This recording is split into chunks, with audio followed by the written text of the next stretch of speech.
You say a man shouldn't even look at a woman until he has $300,000 in savings. I want y'all to listen to this because this to me is one of the most ridiculous statements I've ever heard in my life. Right. Do you still stand on this? Without a shadow of a doubt. Ridiculous. And that's for the average man. That's for the average man. It's just average. Let me just give him some pointers about life. And my men out there, I don't want you listening to this type of advice. Let me tell you why. Number one, you all are discrediting the fact that a woman would help you go much further than you could ever go by yourself. It is the biggest problem that we have with men right now. You all are saying, well, I can't figure this out. I can't do this. The majority of you think that you can be like these other people who go out here and run these businesses or have these major podcasts, and you don't know what's behind them. And the reality of it is a lot of us have a woman behind us that's pushing us in ways you would never imagine. You all don't understand complementary skills. This whole world about I gotta be rich before I get married. I gotta have money before I start dating. You're putting yourself in an unnecessary stress bubble that you don't have to live in, forcing yourself to have high blood pressure at 35, when in reality, you don't need any of that.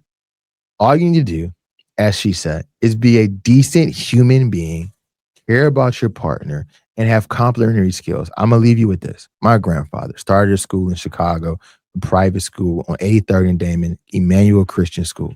He had this vision. He had this idea. He had something that he wanted to do for that community. And it worked. But I'm going to tell you why it worked. See, my grandfather, who was a visionary, was very intelligent and could see the future 2050, in my opinion, 100 years out. He just had this weird thing that he could do. But a person who can only see the macro needs someone to fix the micro, the details, to make those things continue to work and go along. And that's where Dorothy Davis Curry came in. And that is why a lot of you all are not succeeding. I'm going to say it. It's one thing to marry wrong or get engaged wrong, whatever, and that person's not going to help you achieve those goals. I understand that. But there's immense value that we're overlooking in marrying the right person and being able to take everything that you want to do and give it to somebody. And they come back to you and you all sit with the plan. And now you are 20x where you could have been by yourself. So I'm not saying these guys are wrong, but I will say this because I love you all. The comments about women agreeing with them is half the problem right now. There is no world. And I'm going to be honest with you because this is important to say. A lot of the people who say things like, well, he needs to have $300,000 or he needs to have $1 million. You all have no idea what that looks like. You have no idea what it looks like to date a guy like that who's trying to get there, who just got there, or who's working in the middle of that. You couldn't even deal with that guy anyway. And I'm just being completely honest, right? As someone who's there, you could not do it. So here's the reality. No, you don't need 300.